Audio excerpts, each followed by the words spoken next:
Hello and welcome back to my project Audi A4, which was actually probably the worst financial mistake I've made in most recent history.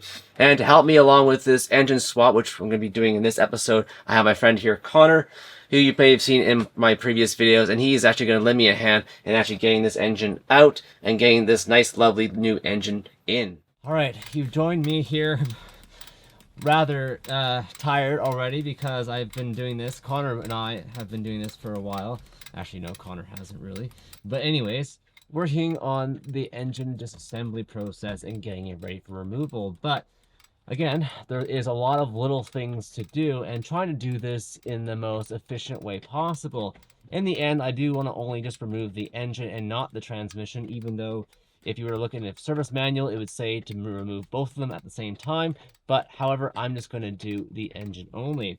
And right now I'm at the point of where I can get the transmission bolts off and I have all the electronic harnesses disconnected. And then also I need to get the transmission disconnected from the actual flywheel on the engine side. So I have to do that, and then this thing's pretty much ready to come out.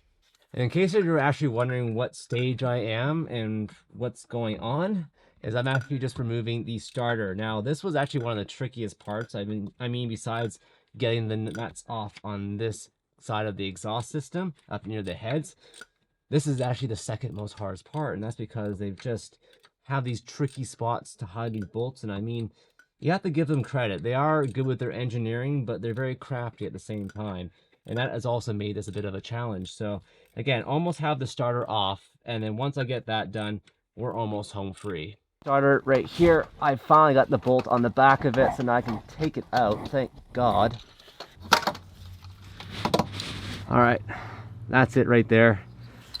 Again, you have one bolt coming from the front and one bolt coming from the back, which is at the top here. So again, that's how it sits in the engine. And again, that's the bottom bolt, which I loosened, and look at all the threads all the way through. And then one bolt came from the back end of the transmission through the engine, attaching it there. So now the next tricky part is actually having to, I don't know how it's even possible, but inside there, and you'll see it in a moment, of how I have to rotate the crank and then actually remove, there's 3 bolts in there, attaching it to the transmission from the flywheel, so I'll have to remove those 3 bolts, and then once that's done, I can then remove the bolts from the actual transmission holding it to the engine, and then that's it. For this next phase here, I'm actually going to ask Connor to turn over the engine just using the crank pulley tool here, and that way I can line up the bolts, that way I can get in and actually remove them. So very slowly, but it's going to be an interesting process. You excited, Connor? Of course. Absolutely. I bet you are, man. All right, let's get to it. Put this one. After removing the 3 bolts that hold in the torque converter to the flex plate, it was now time to get the engine hoist ready to hook up to the actual engine. And of course, doing that did take a little bit of patience, I'm sure more from Connor, because I am a bit particular on how to do things. Alright, pretty much all the transmission bolts are taken out, so now it's just a matter of lifting the engine up just to get it off the subframe, because right now, currently, the transmission is just touching the subframe, and that's where those 2 remaining bolts are, so therefore I can't even get them out. So what we're going to do is we're actually going to use the engine hoist to lift up the engine slightly, and also use the transmission jack, which I have underneath the vehicle, just to bring it up a little bit higher, so that way I can get access to those 2 bolts. And then once that's done, this thing is practically free. And this is where the AC compressor might be a bit of a challenge, but I'm going to try and shift it over.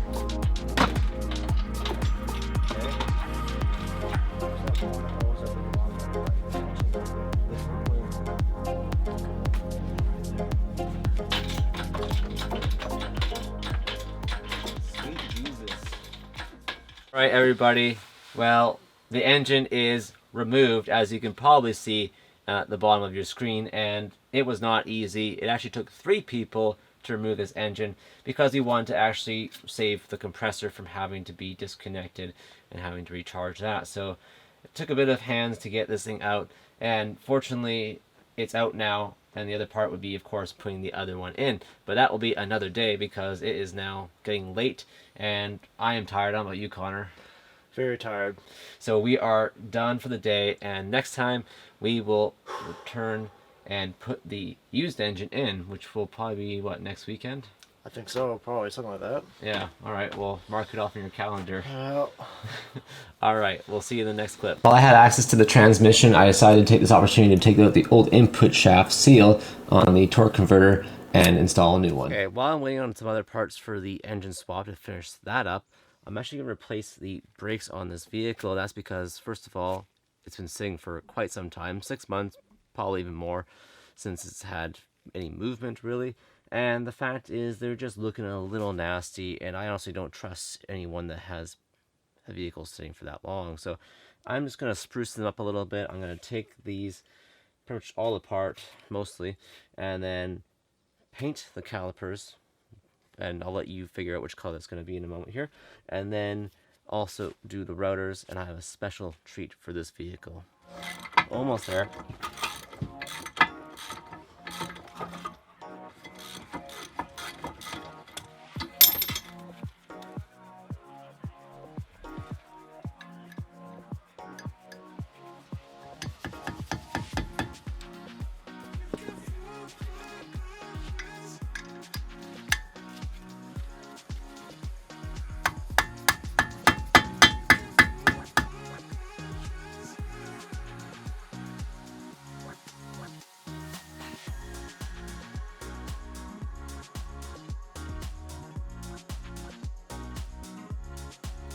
If any of you know me by now and watch my videos, you know that I can't leave anything like this dirty because it will just drive me crazy.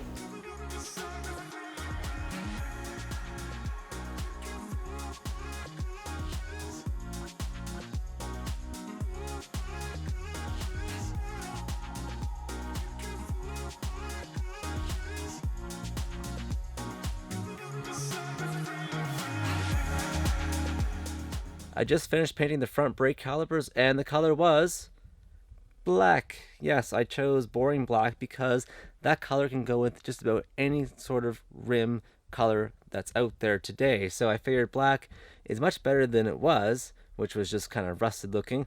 But yes, this will hold up quite well, I think, because one day I will be changing out the rims that came on this vehicle, and I have a sneaking suspicion that this will go quite nicely.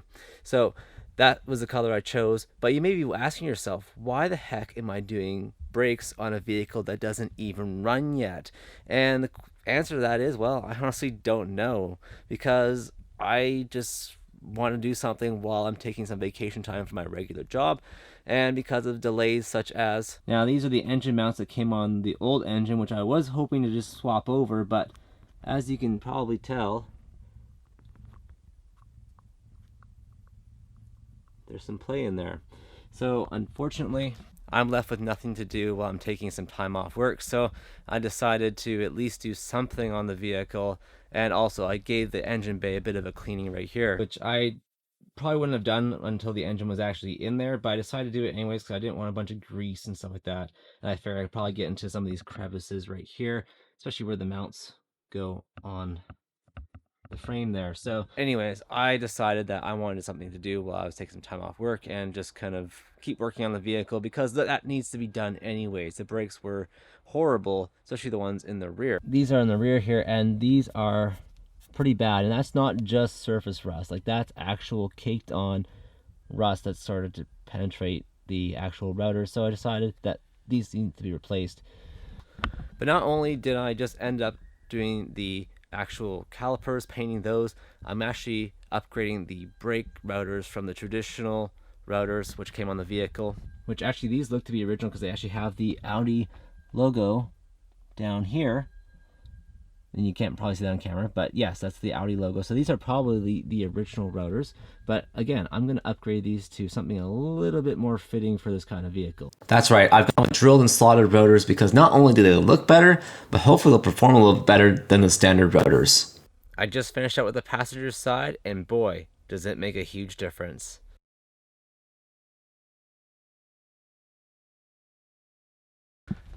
Alright everyone, you joined us for engine swap day. So we're actually putting the new engine right here into the vehicle, and to help me do this I have my friend here, Connor, and also an extra set of hands on its way to give us a hand putting the engine back in, or at least this new one. So while we're doing that, we're going to get ready to get this one in the vehicle, and by doing that we're going to attach the mounts from the leveler here onto the engine, and once that's done we're pretty much ready to put this thing in.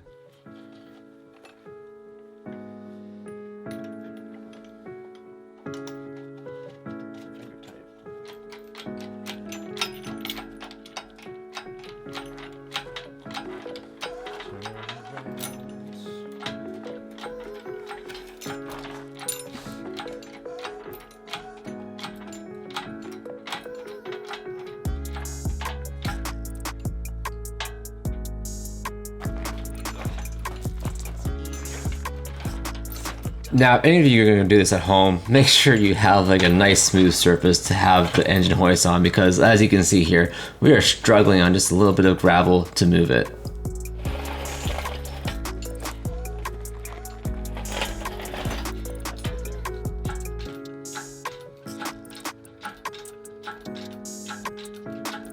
Slightly.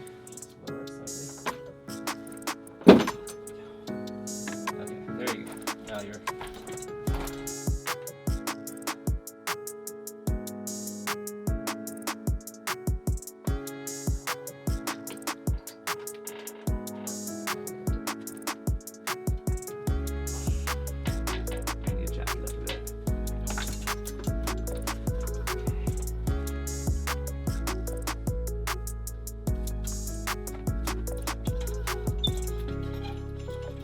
There we go. That's what we want to see. We finished it, and actually big thanks to Connor and another set of hands. We managed to get the engine in, and it was a pain in the butt.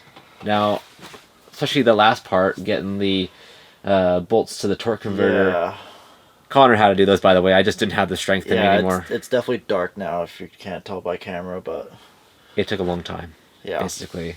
Well, what, every 30-minute job turns into a 4-hour job, right? Yeah. That's just the way it goes. But yes, it's all done. I mean, it's in. I mean, I have left to torque down the bolts and then get all the harnesses and things like that plugged in, and hoses and things like that. But that's for me to do, and Connor now wants to leave for the evening, and I don't blame him because he's been here for quite some time. And yeah, we'll carry on again tomorrow. Welcome to the final stretch of me getting this engine fired up, and that is just doing some small stuff here, adding some coolant, which I'm actually doing a flush, so it's just going to be distilled water and some flushing fluid, and then also putting a little bit of oil on the top of the pistons, just a little droplet there, just so that way there is hopefully no resistance, because this engine had been sitting, I'm sure, for quite some time on a pallet in some warehouse somewheres. So yes, I want to make sure that I take all the preventive cautions now and just make sure everything's got, you know, enough lube oil, that is, on it, so that way there's not going to be any problems when I go to fire it up, or I don't want to damage anything. So yes, I'm taking out the spark plugs now. I might actually even take the valve covers off too, unfortunately, just to get and lube up those camshafts. That way they're a little bit easier when they go to start. You can tell I have a new air filter here. The other one was completely crap, and I cleaned up the engine bay a little bit more, and I got the hoses all attached here. Everything but the air duct hose, of course. But before I do start this engine, I'm actually going to do a compression test. So when I bought this engine, they had said in the ad or on the listing that it has 200 psi compression. So I'm going to test it out to see if that's actually true. And it's a good way to circulate some oil through the system before even starting it. So that's kind of another sort of preventative caution that I'm going to take, just to make sure everything is good before I actually send fuel to it and ignites and it actually starts up.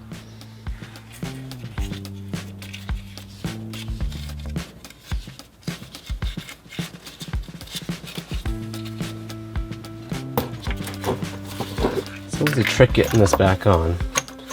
Every time. Okay, how many times I take these valve covers off, I will always struggle to put them back on.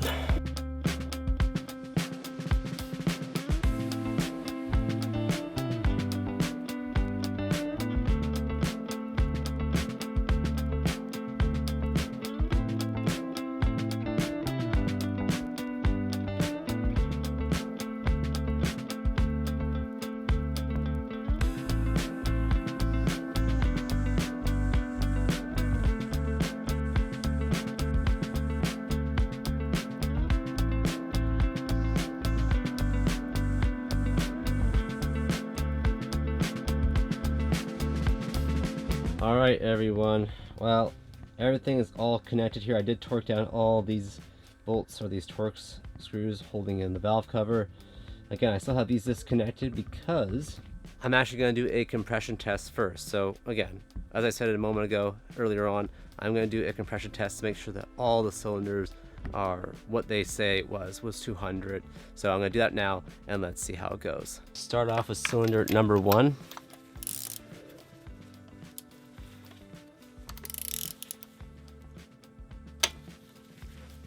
I'm trying to make this so you guys can see what the actual compression is when I go to crank it, but maybe a little bit hard because it seems to want to twist.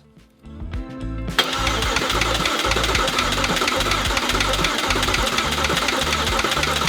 don't know if you guys can see that, but that is 200 psi. That's only one cylinder though, so there's only another 5 more to go. After seeing the compression on cylinder number 5, I almost had a slight heart attack, but after removing some of the extra carbon deposits that I missed, it was fine.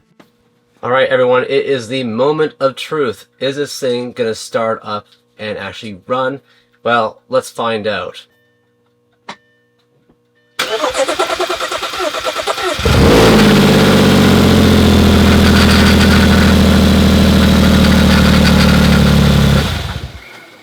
After the last clip of starting the engine, and yes, it didn't sound all that nice, and that's due to the fact that the flex pipe is broken on the exhaust, so it is awfully loud.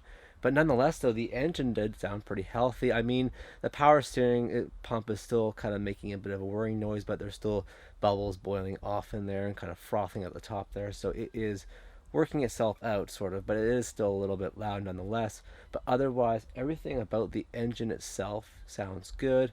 There is a little bit of an oil leak at the bottom here. At the drain plug here, there's just a little copper washer that basically needs to be replaced, but I'll do that when I go to actually change the oil in probably the next, I don't know, maybe a few hundred kilometers or so, just to get a good flush. So that is going to be fixed at some point. And then, now that the engine's actually in, I'm actually going to raise the back end of the vehicle now that there is no concern about supporting the transmission and all that. I'm going to lift at the back and then do the brakes on the rear because, again, they are horrible. This is the rear driver's side, so look at how bad this is. This is almost reminds me of the Veloster Turbo that I just recently flipped.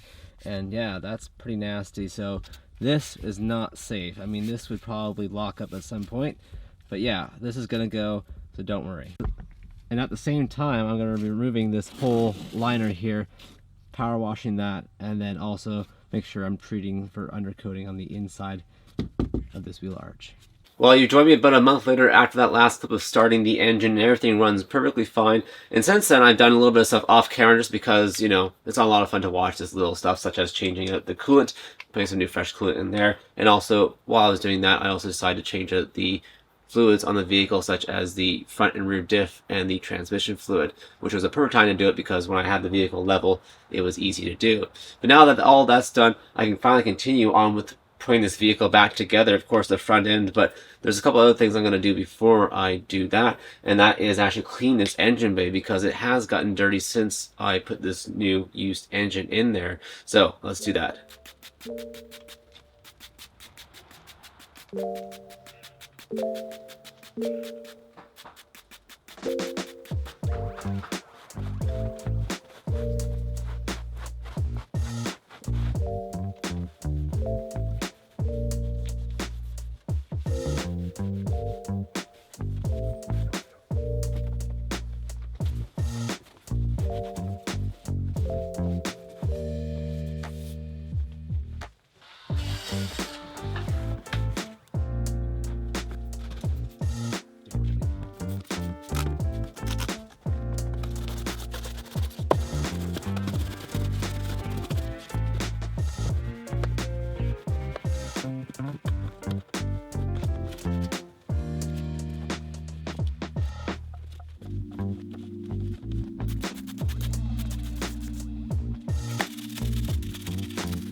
engine bay now clean to my high standards, I'm saying it's pretty much done, except for there is a couple finishing details that I need to do. And one of those finishing details is to add one of these factory Audi rain trays, they call it. And that basically just sits right underneath the windshield wipers here at the front. And now, of course, this is not a thing that comes standard on the 3.2s. A lot of the 2 liters did come with these, maybe somewhere in Europe, but mostly North America didn't get a lot of these options. So I decided, because it drives me crazy having an exposed battery right here, and like also on my old Audi B7, I also bought one of these, so I like to have it again on this one. So it's very simple. It just fits in like this. Of course, I'm going to peel back this weather stripping just to get it in there. I'll put it back on once I'm done.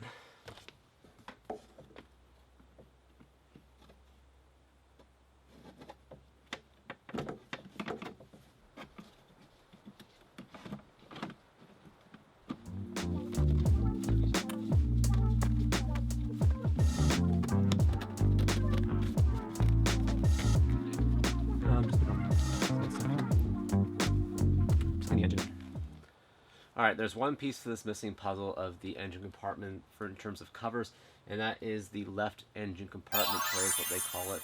And that basically covers all this for your ABS module and your power steering and your windshield washer. So basically it just sits right here on the left side of the engine, but unfortunately it's not with us here today as it's still in shipment.